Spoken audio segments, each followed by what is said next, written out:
Now, most companies do not have an effort problem. Their people are working, marketing is launching campaigns, sales is chasing pipeline, and product is shipping features. Customer success is trying to keep everybody happy, and everybody is busy. But does busy actually mean aligned? And when every department is operating from a different version of truth, the company starts paying a hidden tax. Deals slow down, messaging gets muddy, customers hear promises the product cannot support, teams lose trust in each other, and eventually growth gets harder than it should be. Today, we are decoding what happens when a company's biggest problem is not talent, technology, or effort. It's actually alignment. Welcome to Legacy Decoded. This is a podcast where we sit down with leaders, builders, and visionaries to uncover the decisions, systems, and lessons behind meaningful success. It's not about just making money. It's about building something that lasts. I'm your host, Kalei Poteat, and today we're talking about one of the most expensive problems inside modern businesses. It's a problem most leaders feel, but most actually don't know how to name. And I'd like to clarify it as alignment debt. My guest today is Allison Snow. Allison is a go-to-market executive, product marketing leader, advisor, and the founder of Celestia Go-to-Market Advisory. She has spent more than 20 years helping B2B companies turn market insight into stronger positioning, faster pipeline movement, clear messaging, and more durable growth. Her work sits at the intersection of product, marketing, sales, customer experience, and executive strategy. She's also the author of The Alignment Dividend, where she explores how internal fragmentation quietly weakens go to market performance. Allison, welcome to Legacy Dakota. Thank you so much, Kalei. So good to be here. Thank you. Absolutely. Thanks again for just sharing this space. But before we get into frameworks and go to market strategy, I want to kind of start with your story. What experiences in your career first showed you that a company could have talented people, strong products, plenty of activity, but still struggle because everyone was moving in different directions? Totally. So a lot of people may have the same experience, but as a marketer, somewhere in the 2010s, I had this experience personally where we were celebrating our success as a demand gen team. I actually brought in a bottle of champagne and the folks on this team, we got together in a small conference room. We weren't obnoxious about it, but we did kind of pat our own backs and we said, hey, we've got this marketing qualified lead goal that we crushed. And we really did work hard at it. This is a team of not just me, colleagues, by the way, peers, not direct reports to me at all. So when I say this, a true team effort, and we, examine digital to see what more could we do there, examine messaging to counsel the content and product marketing team, examined things like win loss to say, what are the messages that resonate and the promises that we can't keep, so we make better promises and really take an interest in the post-sale experience and retention, even though that's not part of our metrics. And I say this because in that same building, this was before everyone was home, in that same building was a sales team that didn't make their quarter, right? Not one of whom would ever give me a high five in the hallway because we made this MQ. Not one of them would say, thanks for your hard work this quarter. I got to make my bonus and the organization got to make its number. And guess what? Our investors are very happy. And guess what? We met our revenue number. All of the metrics that mattered, I was disconnected to over those next few weeks. And again, I'm giving you a very personal experience and there are signals everywhere. But certainly over those next few weeks, we really learned, and I certainly had a sense of this before that, but we really learned that what we are chasing is an interesting piece of the pie, right? Generating ideal client profile leads that are warmer than they were before, that will pick up a call or an email or a LinkedIn outreach from sales is valuable. Right. And someone should be paying attention to that number, right? Everyone will tell you the MQL is dead. It isn't. There's nothing wrong with saying, hey, is this piece of the puzzle still working as designed? If not, someone should pay attention to it. I think a difference is that someone was a CMO for many years and it's not anymore. That someone is now, digital marketing or a lead generation manager who's saying, this doesn't go on a board deck, right? That's embarrassing.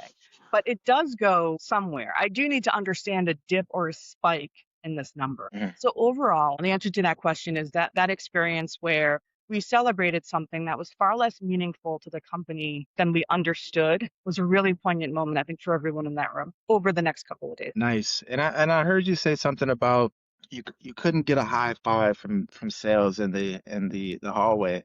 Do you feel like that's a common occurrence in a lot of companies right now? 100%. And I think it's really important to kind of call out here that the concept of marketing and sales alignment has really been with us for decades. And I'm not sure there's a ton of problems that are still with us over decades, just going wildly unsolved in organizations and getting in the way of productivity, leading to wasted time, leading to rather than collapsed sales times, like these elapsed sales times, so that even if you get a prospect, in a deal, it's just harder to close with this misalignment. And I think a few things have gotten harder. There's a couple of fundamental organizations in any org chart that have to be slapping five. And for many years, it was sales and marketing. And that is still true. We haven't solved it. And now we also have to make sure that we can genuinely appreciate and be appreciated by the folks in customer success. Mm, It's really, really, I mean, talk about the MQL not mattering. Marketing and CMOs are just increasingly accountable for renewals. The name of the game is ARR, right? I mean, that's very SaaS oriented, but no matter what company it is, it's about predictable existence, which is about mhm, existing customers. And the other group that we really need to be kind of tied in with so much is product. And this one goes, I think, under discussed so frequently. So what does product have to do with it? Obviously, it's everything, right? But let's go through some specific things anyway. Are we responding to what the market wants, and who's in charge of that? Who says what the market wants? That's actually undefined in a lot of organizations. And what that means is a vacuum. So a source of some of that misalignment is, what do our customers want? The next level of that misalignment is, where even is that data? Is that in customer interviews? Is that in customer interviews from product? Is it in mm, customer interviews from customer success? Is it in the renewal numbers? Is it in win-loss? Where is it? Like, what do we trust as a signal? Is it in G2 crowd, even if they go by that anymore, G2 or trust radius or software advice, what do you call those things? Reviews from active mm, customers. So who's in charge of it? What do we trust, even if it's brought to our attention? And what do we do about it? Clay, we're just talking about three small things here. That's it. These are just three small tasks. And mhm, even there, in most organizations, you will find that those responsibilities are undefined. The sources are untrusted or unknown. And the debates about what to do about them can take you months and months and months of spend mm, via salaries and meetings and spend via software purchases to say, I really want to know what people are saying. Let's buy this thing now in terms of customer insights. And just this stalling, mm, because even saying, what do we do about this? It means a number of things. It means pursuing a course of action and not pursuing others. It's so difficult to do when you're on a team, multifunctional team of 5 or 10 people, and you're mhm, saying, okay, I have an idea. What if we, just sticking with this example, what if we added some in product messaging? That would be a tactic, right? That's mm. going to take a lot of work, and you're going to have 3 people on board and 3 people not on board in any given meeting. So you're just talking about so many layers of misalignment there, and all it's costing you is money and time. That is great insights. And I want to jump into customer retention and churn a little bit. When you think about client success and keeping that churn rate down, what are some signals that you probably weren't paying attention before that kind of started to emerge that kind of brought that down? Was effective in addressing churn. Hmm. I think a few things. One was for organizations to say, we will agree on our sources of customer insights, and we will assign a trusted resource to bring that to us as a group. In my experience, that person lives in marketing. It's product marketing a lot, but it's different everywhere. We have this thing now called RevOps. I'm not saying that's brand new, but many organizations don't have it. It's simply when you escalate the operations function out of customer success, out of marketing, out of sales, and just put it at a revenue layer that says there's no bias here for anyone. Hmm. Just going to look and see kind of the truth. And I think when you start to listen to customers through those channels, and those channels might be, again, it could be those review sites, it could be win loss, it could be a predetermined set of interviews with a cross section of customers. And I say that because it's not uncommon. If I go into companies as a consultant, I see a lot of really good reviews and from interviews, and I start to suspect, is it possible that we went to the people that already love us so Hmm. much to ask what they think? That's a natural thing for us humans to do. So we do that. I think one of the things we can do more powerfully now from a tactic perspective, one, usage data is a lot more reliable than it was in the past. So those systems are just better. All that software has gotten better. If you are paying attention to an account, and I want folks to understand a lot of times we don't make time for this in organizations. So if you're a customer success professional listening, you're thinking, I know this and no one's giving me time. What they want to be doing is looking account by account and saying, hey, there are 8 licenses here. 4 of them are being used. I smell a non-renewal. Or, gosh, this this account is using features, but not features that are sticky, right? They could go to a lower priced competitor and do this stuff. We've got these sophisticated functions and capabilities, and they're not using them. I better get on that with some training and education. What that person wants to do. They might be saying, gosh, we've gotten inbound, questions like these people are confused. And we keep responding to it one by one instead of setting up this training. The other thing that people are getting better at, and this is another tactic, is just kind of proactively saying, what's the ROI for organizations? So in the past, or in fact, currently, what a lot of organizations do is we're sort of just hoping. We're really saying that on a generic level, right? Let's just say you buy a learning compensation performance software, something human resources. We're saying at a high level, whether it's the homepage or somewhere else, all performance that you can always communicate is better. And here are the following benefits that you'll get. What we're not doing and we're not making time to do is saying, hey, if you're company X and you have, let's just say you're Felicia and you purchase this, my habit as an organization is to come to you maybe a month or 2 before your renewal and say, hasn't this been great? I mean, hasn't this just been so great? Didn't you get all the benefits from the homepage? We don't have the discipline, and we need the discipline in this new era of you said at the beginning in your intro, sustainability. We need to be able to say, hey, Celicia, here's what and hopefully this happens more than 2 months before the renewal. Here's what we've observed about your accounts. We want to talk to you when you stop using the system way before that renewal conversation. We want to talk to you about advanced features and how you achieve your distinct need to prove value in your organization well before that. Is the customer on the phone with you? They're not always the people that sign the dotted line. They actually have to sell up for renewal just like they did for acquisition in the first place. And I think we're not really good at that. But as far as, since your question was, what are we doing to influence churn rate? Organizations that are capturing that ROI and presenting it early and often, those guys are saving customers. I love that. That was a great explanation. I noticed that you used the term alignment debt. For someone hearing that phrase for the first time, what exactly is alignment? Yeah, such a good question. Let me give an example before I answer the question. I spoke to someone recently who's a friend who is building an AI company.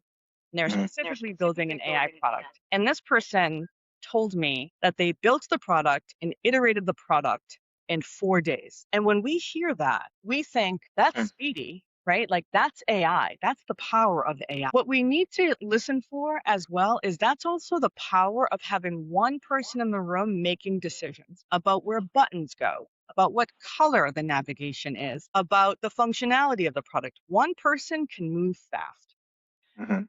Take that same effort in an organization of, I'm going to say just 10 individuals, not a company, but the folks involved in, say, product planning. It's just to make it easy, you call it 20 people, it doesn't matter. But a bunch of people in a room representing the same company. So you're saying to yourself, well, there's alignment here, right? We all have the same revenue goal. Here's alignment. But there isn't, because guess what hasn't been decided and agreed upon? Who we sell to, who signs the bottom line, how we quantify ROI. Why should people buy from us instead of someone else? What's so great about this product and about us? Why is there budget for this? Do our target market already have a solution and we need to be better? Or is this white space and we need to educate? None of that so often has been discussed. So of course you're going to say, we've got a product plan or a launch plan or a brand plan, you name it. And people in the room, through no fault of their own, will say, wait, who is this for? Would it resonate with the person that I believe that we sell to, the profile that I believe that we sell to? Is this consistent with the last conversation that I had with the customer because there's recency bias? Is this consistent with what my board wants me to do because there's bias from the CEO thinking, I don't just serve customers, I serve investors. I serve my board. So all of that is in the room. And the fundamentals that aren't aligned there are things like ideal client profile, things like what is our brand promise, right? And that sounds fluffy, until you're in that room saying, what are we doing with this product? Why would someone switch? What are Mhm. they using elsewhere? What do customers tell us they want? Why do people churn? Does this address any of the churn issues that we viewed? So if you're in a room by yourself, you're going to build fast. Mhm. And if you're in a room with a bunch of people who have not yet decided the fundamentals upon which we agree on something, you're going to spin for, again, I mean this, months. You're going to spin Mhm. for months and you're going to invent things that should have been invented. And so I think that's a decent definition. Yeah. Yeah, 100%. You can build quickly alone in a space, right? But when you start thinking about other people that may, again, not be aligned with the ICP, the brand promise, the offer, the things that truly drive profit for the customers, it definitely makes sense to potentially take a look at that and kind of solve for it. What do you see the solution kind of being? I think that if you're in that room and there's another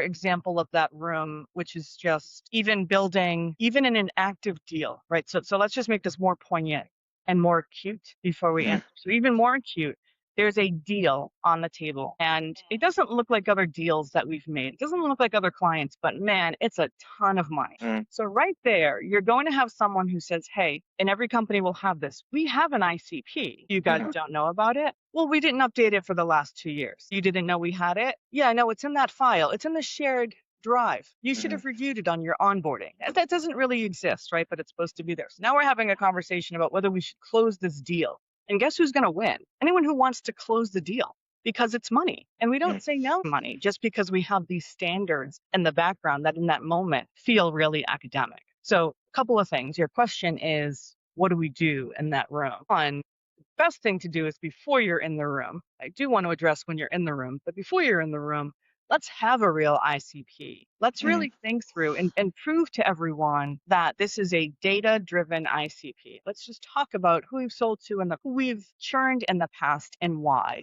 How people use the product. What does it mean for the roadmap? All of the things that go into an ideal client profile, right? Where do we normally lose customers? All of that. And let's just decide, just proactively, go to market team, how much are we going to stick to that? Are we a team that's going to say, someone offers us a check that's this Mhm. big, are we going to kind of get in a room and essentially create product for that person, right? Because inevitably you will veer off roadmap for those unusual deals. Do we want to do that, right? How much does that mean we're a software company, a development firm, and not a company just selling our own software? Let's just talk about what that looks like before it happens.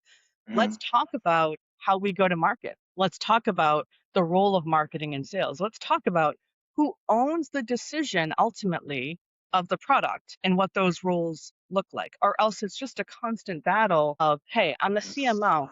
I'm in charge of customer insights. I know this isn't what customers want. I have competitive intel. I know what they're talking about. I want you to review this and I want us to think through what it means. You ever have a product person who says, look, I talked to my best customer, the person that's been guiding me and using our product for 20 years. And here's what they said. There actually has to be a decision map, if you will, that kind of says someone wins that argument, right? It's not the Mhm. person, it's not Allison, it's a function and a source. Mhm. And so I think that there's just rules of engagement that have to exist before that room. Now, if you're in the room and you get there and that conversation is happening, then new rules have to be born there and then. Mhm. And you have to say out loud, this is an exception. I don't necessarily want to do this again, but we are going to add this feature because this company is really important. They're a marquee company.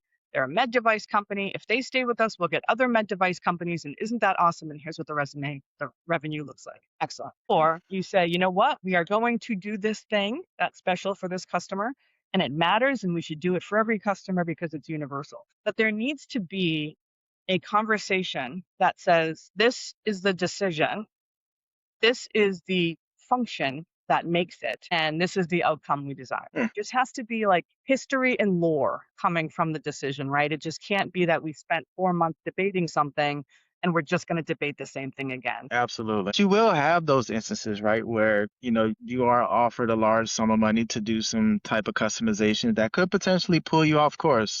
And, I think that's a real conversation to be had. So many organizations respond to misalignment, by scheduling more meetings. Do you feel like more meetings rarely solve the underlying problem? I think there are productive meetings. I think that one of the things we do really poorly in organizations, and this is going to sound really academic, so I really have to sell this hard to customers who want revenue now, and that makes sense. And I think what folks forget, and what I always have top of mind, is like every meeting is real money, right? Hmm. Like there's a cost you can assign hourly to an FTE. Just take that cost and multiply it by the folks in the meeting, and the opportunity cost of what those senior folks are not doing, it's just really severe to me. So I really insist, and this is, again, a hard sell. Every meeting should have an agenda, or everyone should say, I can't come to this meeting. This doesn't make any sense. What do you want from me? Why am I here? Tell everyone, what do we want to decide in this meeting? How will we know that we had a decent meeting? Every now and then, you're going to have meetings for information sharing. That's fine, right? You're going to get people in a room. You're going to say, hey, we made this exception for this customer. You are the people that need to know, disseminate it to your teams. Excellent. But then if you're going to have meetings about like, hey, we need to rebrand, the market has changed. Here's what I hear from a lot of companies right now, and this will sound very familiar to you and every listener as well. They are threatened by something AI. Let's just say you are a consumer research insights company. Your customers are saying to you, I'm just giving one specific example. They're saying, hey, I think I could do this with a synthetic audience. What say you? Right? Why wouldn't I do that? It's cheaper, and here Mm, I am. You name any type of company, and they have gotten that a variation of that question. So that's a really good inflection point for any company to go back in a meeting with the minds that matter, with folks who are close to the customer, with folks who are close to the investors, and say, this is a moment of deep review of what we do and how we go to market.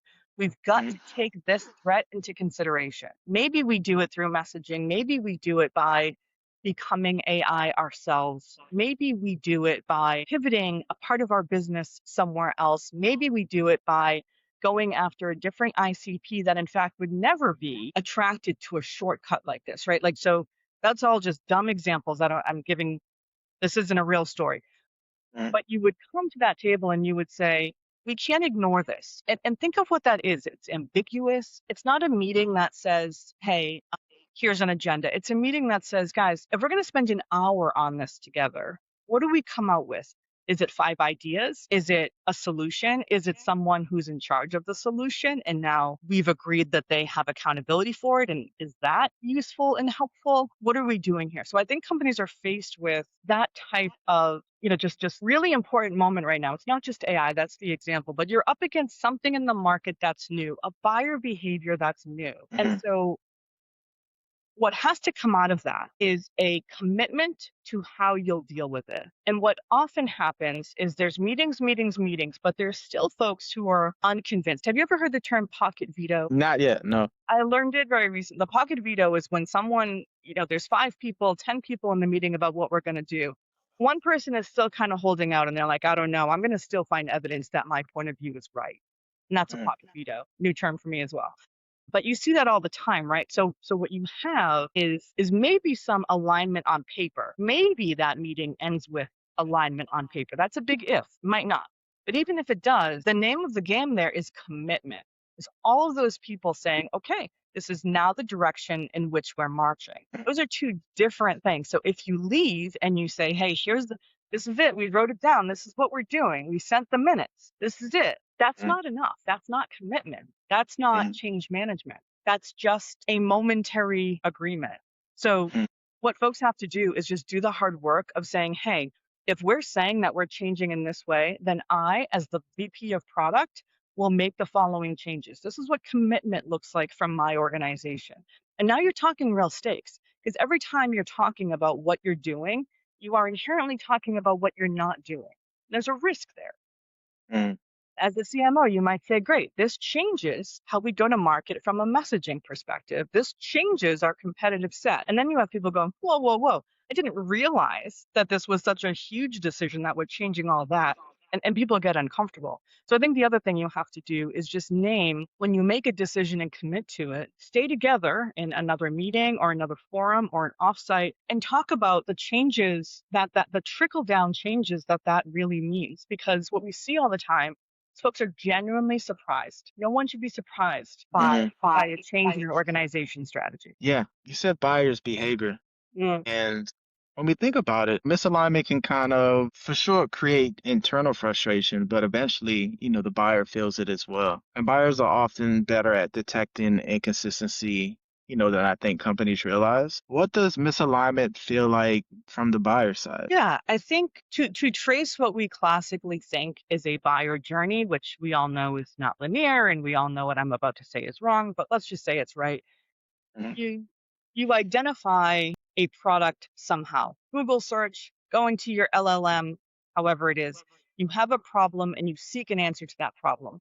And you get messaging. We'll call it the homepage messaging because that's essentially what's going to lead to you. And you get a homepage message, and that message is all in one platform or everything you've ever wanted in one place, right? You've got this leading message. And then you think, that's great. That's exactly what you need. And you ask for a demo. And then you get a demo and you talk to someone and you tell them your problem, right? Like a therapist, you say, look, this is something I cannot do.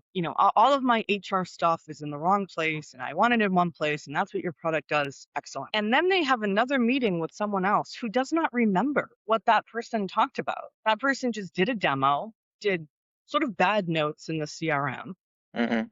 and all of a sudden I'm having another meeting with the same company and I'm telling you the same stuff. And worse, you're saying different things, Mhm. right? So there was no script, there was no, hey, for a profile that looks like Allison that has this issue with, HR data centralization, again, fake issues. This is how we talk to that person. This is how we solve it. This is what we show them in a demo. Instead, we've got folks who are having every client meeting separately and saying different things. Even worse, on a sales call, you're answering specific questions and you're saying, yes, we can do that. Now, there's always a yes, we can do that if you are in sales. That makes sense. I'm not here to say sales is an ugly business. It is. The thing is, well, how easy is it for it to work? What do the integrations look like? What does it really mean? So I'm getting into deep details here, but essentially that chasm when you go from a sales process to a customer experience process, that is generally where the buyer says, this is unlike the conversations that I've had before. I didn't realize this was an integration that costs more money with this thing. They just told me that it works together. And I guess they weren't lying, but gosh, I feel deceived, right? I Mhm. feel like I wasn't told I need a whole new, IT professional to make this work. And then you've got a buyer who just doesn't feel like they've been working with the same company. And in order to buy, they needed some confidence. And now their confidence in you, has decreased. And it's kind of ugly for them. They feel fooled. Mhm. So I think it's a very, very detailed answer, but I think that's the deepest spot for inconsistency and misalignment is what did you buy versus what are you now using? Mhm. What are some of those core commercial choices a company must make before its kind of go-to-market strategy can become like a real system? I think that's such a great question. And the first thing I'll say is they do have to change and adjust, right? We're all changing and adjusting every day, just like companies. But I think there are a number of things that I like to see people have a consistent answer to. I don't need them to be right. So the first thing is, what problem are you solving? And I would rather see 10 people in a room saying we solve this problem consistently than a company having a better idea, right? Like 3 people in a room having an even better idea because Mhm. you just can't move forward that way. So if you have said this is the problem we're solving, sophisticated, not sophisticated, huge market, not market, who cares? For right in that moment, it is what are you solving? Not what are you selling, not who's buying it, that all comes later. What problem are you solving? The next one is who's buying it. So that is your ideal client profile. It should change, right? If it doesn't change for 2 years, you're in trouble. But who's buying it? I think the next question you have to answer is this urgent enough for them to buy? So I've got a problem, I've got someone who experiences that problem, but I can't quantify it with such deep ROI that it's an easy sale. I'm not worried about competitors yet. I'm not worried about market yet. I'm just worried, is there budget for this? Mhm. Can I sell this into someone? Right? Or are they going to say, and this is the kiss of death, are they going to say, this is cool. I don't have funds for it, but this is cool. That is not where you want to be. The worst place to be. That's number three. And number four is where is where you realize that in fact there is funds for it. The buyer does have accountability and authority to make the purchase. The problem is worth solving. Now, the next question is, in this greater market with other people who have thought of this problem, identified the ideal client profile, and identified that there's funds for it, why you? Why in that market should someone say, here's my dollars allocated to this problem, I'd like to write this check to you? So, in other words, that's problem, buyer, budget, and differentiator. And again, I think that it's really important to say that those things should change. But at any given moment, people should be able to go into a room and blindly write down those four things without having to whisper to each other and say, what's your answer?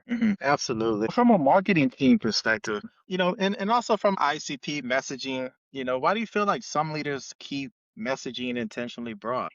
Great question. So many answers. I think one is there's some level of okay. There's some level of it's just fine and even important to message ahead of your capabilities. Now, this sounds wrong, so why is it right? One, the buying cycle itself for a lot of the firms that I talk to are at least 6 to 12 months. So if you're not messaging ahead of what you can actually deliver, you're kind of behind. You're not doing your product roadmap any favors. Now, the point at which that becomes an exaggeration or a lie is up for debate, but it's okay to build appetite for a problem you can solve in 6 months. So I think that's, playing with that line and being a bit more aggressive on that line is sort of one way people get stuck and sort of end up telling a lie, because guess what? Products generally take longer to develop. It's a new world with AI, but generally products take longer to develop than you think, than you project when you first start building. And even with AI, you still have again, you have that one person building an AI product, they're going to market in 5 days, but when there's 10 people, that's not going to work. There's going to be more opinions in the room. So one, I think, is that space you have to play with. Two, when we talk about when we talk about satisfaction at a company and faith in a company, if you were to do a survey on, hey, how awesome is your company? Just that simple. The responses will be higher the higher you go in the organization. Mm. So if you are, and that is consistently always true, and I can't speak to the psychology of that, someone else can, but what I take from it from a go-to-market perspective is the CEO and the person, again, giving those messages on their social media, profiles to their investors, to their board, essentially driving the rest of the organization. That is a more optimistic view, quite literally, of the rest of the organization. So there's something happening there that's really interesting psychologically. There's also the fact that that person feels squeezed by their competitors, their board, their investors, all of that. So they're kind of saying things that don't necessarily come true the deeper and deeper you get into the organization. But they're also saying things because they also need inbound attention. They need to be quoted in the press. They need to say sound bites to say that. That's what they need. So I think the concept of lying and exaggerating, I think that it's coming at them from so many directions. To say something that gets quoted, to say something that pleases audiences that cannot be universally pleased, customers, board, your product people who hear you on an interview and go, are you kidding? That's not even on the roadmap, but I guess it is now because you just said it so publicly. So I think those are just a sampling of the reasons why at the highest levels of the organization, you're saying things every now and then that are off the beaten path from a messaging perspective, and you're making some PR person go, oh, why can't this person stick to the script? Companies often can hold marketing leaders, accountable for growth, while giving them limited authority over the systems that actually produce it, I believe. But we do have to get into a little bit more of the AI and the future of go-to-market, of course. Now we have AI is moving very rapidly. Companies are racing to automate go-to-market execution. Automation does not automatically, of course, create clarity. Sometimes it just kind of helps confusion move faster, essentially. And you said that AI can amplify structure, but also expose like a lot of fragmentation. What does that mean in practice? Yeah, I think the best example is I wrote an article before, and it's about this very topic. And one of the things I focused on was the time it takes to get something out the door with AI and without it. Fine. So I just told you about my friend. You have the same friend. Every one of us has a friend that's building an AI product and get out the door. Awesome. They're making very individual decisions. That is an asset. for speed, incredible. If I'm building something in an organization and that thing could be a white paper, it could be a blog post, it could Mm, be a product launch plan, it could be an actual product, I'm simply not alone. If there's an alignment plan, if there's actual alignment, I know what I'm doing. I could build a month of content. Someone should be able to review it and say, I'm making decisions by the same rubric, right? The same values, the same metrics guide my decision on whether this is the right thing to ship at any given moment. So when it comes to AI, I can build any of those artifacts, any of them, from product to blog post, faster than I could before. There's no question. But can I get it out the door as fast?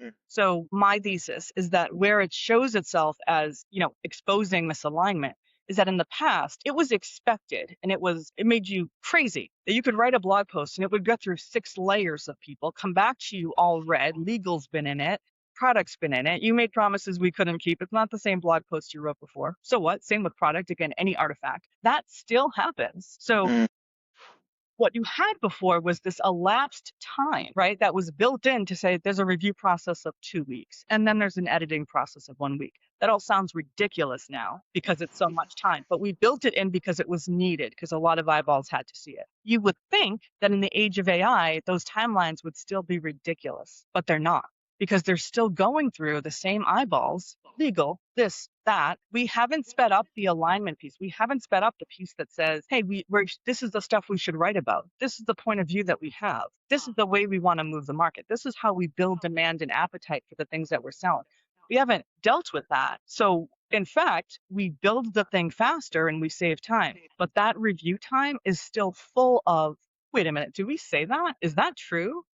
mm. What customer said that? Do you know what I mean? So what I see is a bunch of people going, I wrote this in 10 minutes, but it's not out the door faster because it's simply exposed that the work isn't what sucks the elapsed time out of this organization. It's in fact the negotiation and the relitigation of what we say and how we say it and who we say it to. Mm. So a lot of leaders are buying AI tools like crazy. Hmm.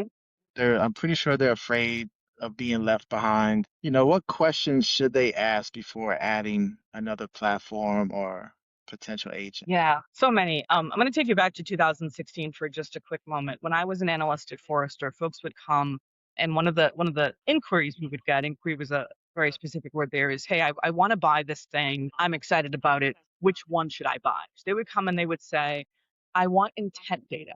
I want Sixth Sense or demand base. Here's my needs. Allison, you help me figure out which. And I want to go back to this moment because the questions that I told them to ask are the same questions for CEOs right now. I don't care if it's AI. I don't care if it's not AI, I don't care if it's marketing or HR software. What are you trying to do? What are you prepared to change when you buy it?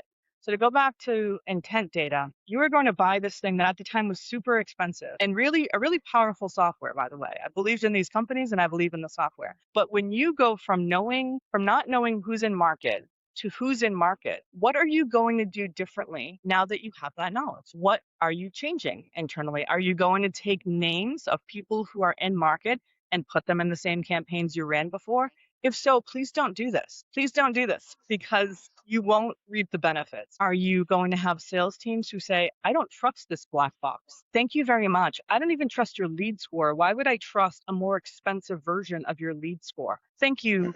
No, thank you, right? Like what is happening for change management in the organization that makes this purchase have ROI? So let's fast forward to 2026 buying AI. Are you potentially speeding up processes that are already bad?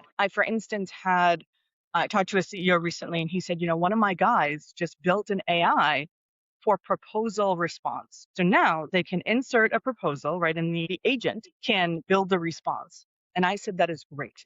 How fast, right? Now, how did you train it? Did you train it with proposals that won? Mhm, Did you train it with proposals that are no more than 2 years old? So you're not saying things that mm, maybe aren't true anymore? Did you train it? The point is, it's not the tool, right? The tool's great. The tool's going to make you faster. There's no question. I can't speak to the value of each individual tool. The point is, yes, things are faster. But what have you done? And what are you willing to do to make sure that you're not just lazily saying, I'll buy something. And when you ask me for an update on this project, I say, we're in negotiation with the vendors, because that's not doing work. That's just buying a tool and potentially making really bad shit go a lot faster, right? And get into customer hands faster than it would. mm, So, for instance, maybe there's a tool out there that, automates ICP detection and contributes to a lead score. That's great. You're still telling that agent essentially what is your ICP, mhm, or you're writing the instructions more precisely. You're writing the instructions for that agent to identify your ICP, but that's you, still you. So you're saying, anyone that we've won in the last 2 years, blah, blah, blah, identify their technographics and firmographics. You could still do it. Now you're going to do it faster. But if your hypothesis is wrong, it's faster. So I want people to be aligned with their executive teams on the problem that they're trying to solve. And then I want them to make the investment in the things that are going to take the biggest blockers out of their way. That might be an AI tool. It might be a new process. It might be research before an AI tool. I just don't know. But I do think that we're really, really attracted to, based on what you said, Kalei, let's not get left behind. mhm. When I see people say agent, I want agents. I don't know what they're doing, but I'm not going to be CEO in a room without agents, right? Without a swarm of agents. So Right. get me those agents and make them do stuff. We don't want to sacrifice quality for speed. Makes me think about how AI will kind of either reduce the need for alignment or kind of make alignment even more important, right? What becomes uniquely human in an AI-driven go-to-market system? What a question. I'll tell you what, my hypothesis is there. When I do work with companies at inflection points. A lot of times that's founder driven. Sometimes it's a new market or a new product launch, but let's just say, for the sake of giving you an example, which I think is the best I can do, what should remain human? If you're a founder and you are the person who is in a room when you pitch what you're doing, and you have all the freedom in the world to do a different pitch to a different person who's listening, to a person with a different set of questions. Pivot on the spot, right? This is that glory of moving fast because you make all the decisions. Huge asset. And you hear with your own ears, you hear people say, this is exactly what I struggle with. I would pay money to solve this. I like what you're saying. You hear people saying, I hear your passion for this. I can see that you've experienced this pain, founder. And that makes me, love what you're saying. And in a different room, you can be completely different.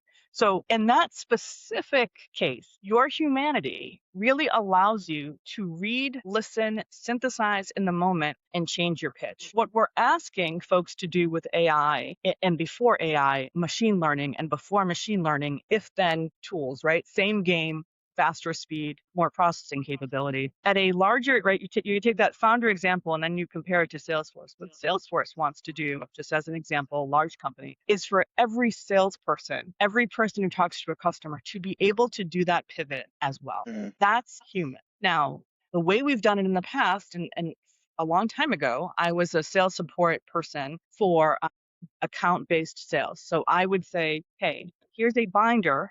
I'm that old. Here's a binder on Toyota. Tells you what we've penetrated, what the ROI is for the business units we've closed, the buyers that we can get referrals and introductions from. This is our account plan for Toyota, and it was in paper. And the point is, it was slower what I was doing it. And now what you want is speed, and you want a system that and people are doing this, right? Gong is enabling this with AI. Salesforce is enabling this with AI, Kalei, you name it. On the screen, where you always are as a salesperson, you are seeing notes in some cases with some AI that say, hey, this person wants you to talk slower. mm, Slow down. This person is giving you signals that they're confused. You can't hear it, human, but I can. So slow down. This person is giving you an objection and you can't pick up on it. This person had a question that you overlooked. You're talking too much, human, right?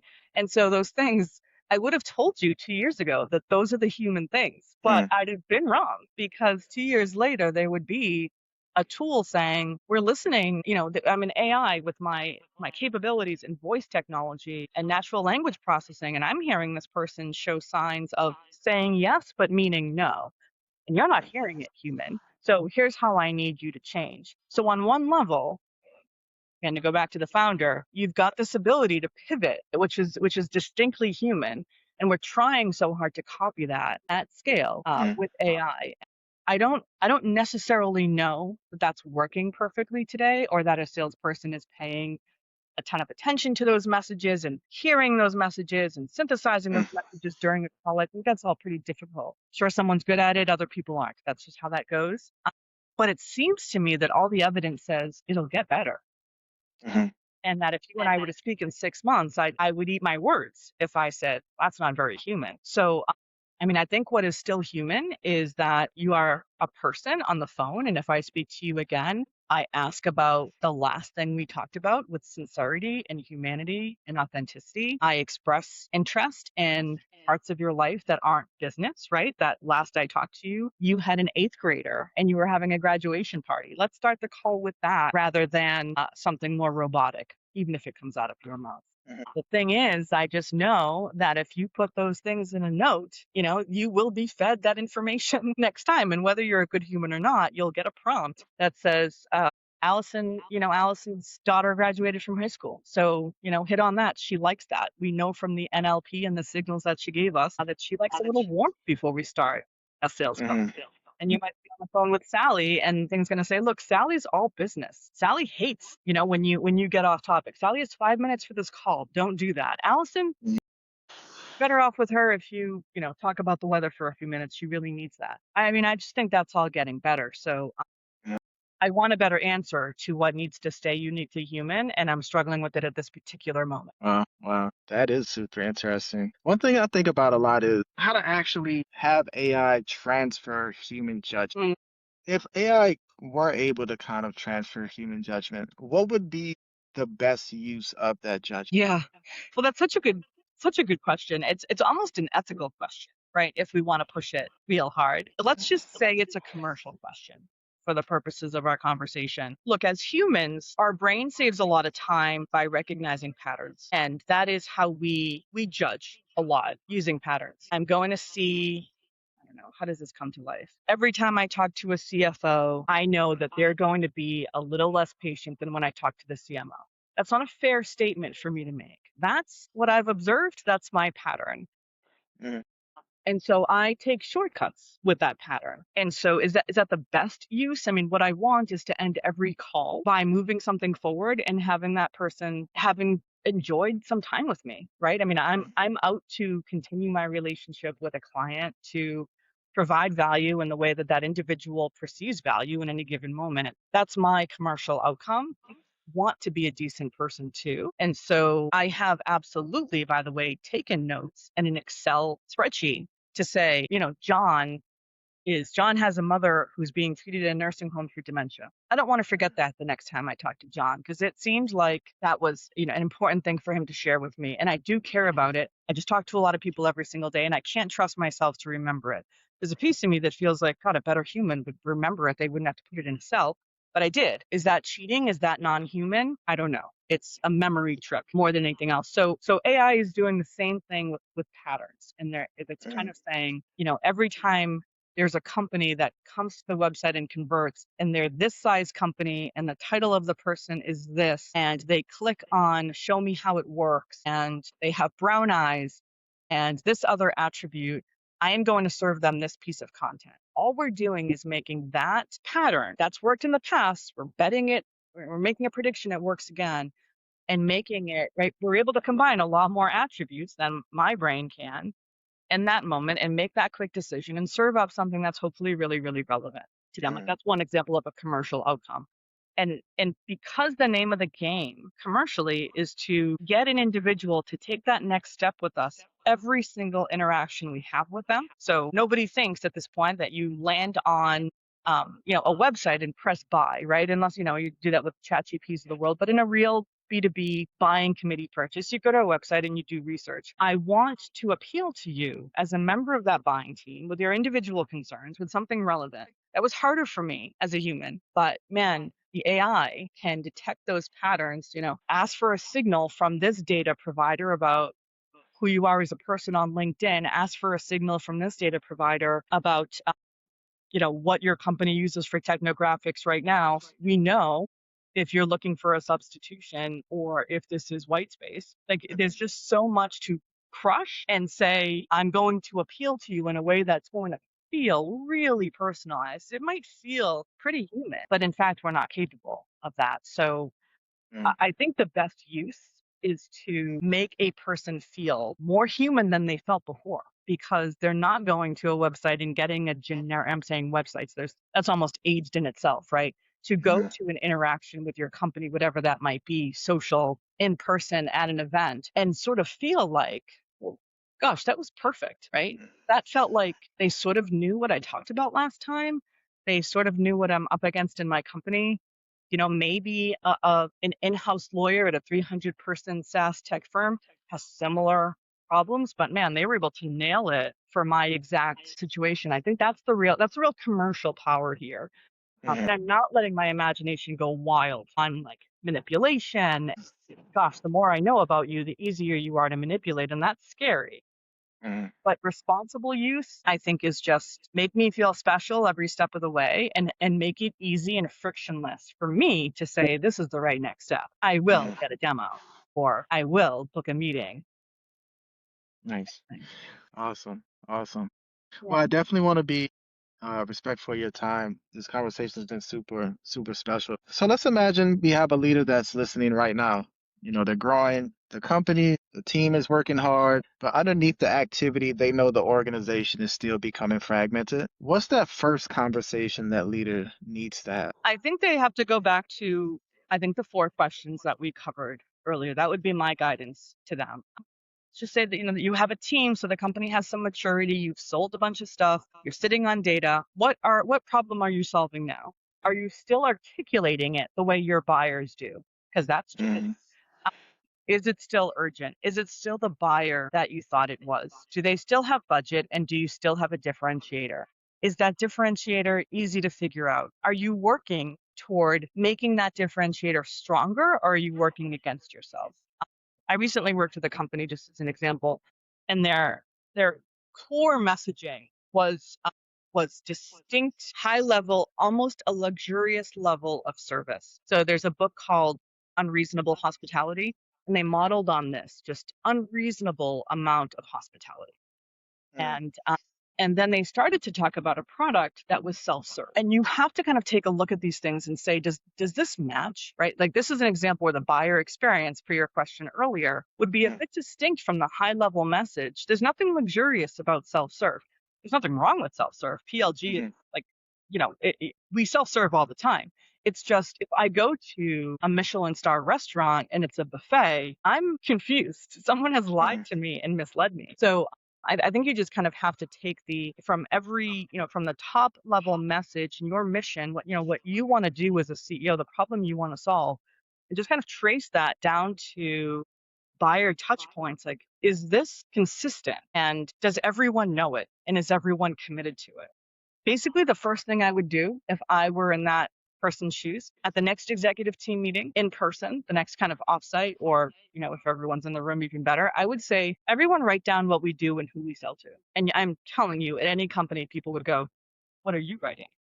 Don't let that happen. Just ask mm, to write down what we do and who we sell to. Easy, breezy, easy. But you wouldn't get the same 10 answers from those 10 people. You would not. And you wouldn't even see, and I've actually done this exercise a bunch of times. You wouldn't see things that are different just based on function, right? It's not like you would see the product person write something product oriented, CMO, something marketing oriented. And that might be okay, even if it spoke to a greater vision, but that's not what you'd see. You'd actually see different buyers. Recency bias would play a huge role in what happened there. What people want the company to be would play a huge role there. I've seen it a bunch of times. So if you're a CEO, I would run that exercise and I would just say, take it from there. What did you find, right? What did that audit tell you? Who's wrong? And gosh, what has happened in their individual organization that supports that vision that is now disconnected from the vision that you shared? So I think that's the first thing I would do. And I would bet that very few people would say, this went great. I think there's a lesson in the conversation that every leader just should take this seriously. Growth does not only break because people stop working. Sometimes growth can break because good people are working from different maps. And, one team could potentially be optimizing for leads, other for revenue, another team maybe product. Now, everybody may be doing their job, but unless the system holds those efforts together, then it just becomes more friction, I believe. Where should people go to learn more about your work? How do they get in touch with you? Thanks. So I'm on LinkedIn. Salicia's on LinkedIn. Salicia, go to advisory. I'm Allison Snow on LinkedIn. And as you mentioned earlier, thank you. I do offer the alignment dividend, why GTM Harmony wins. That's on Substack. I'd certainly love to have you as a subscriber. And those are some ways you could support me if you like. Thank you. Absolutely. Allison, thank you for joining me on Legacy Decoded. And to everyone listening, remember a company can survive confusion for a season, but it cannot build a legacy on it. And clarity creates trust, alignment creates momentum, and what you build together will always travel farther than what everyone builds separately. This has been Legacy Decoded. I'm Kalei Poteat, and until next time, keep building something worth inheriting. Thank you, Allison. Thank you.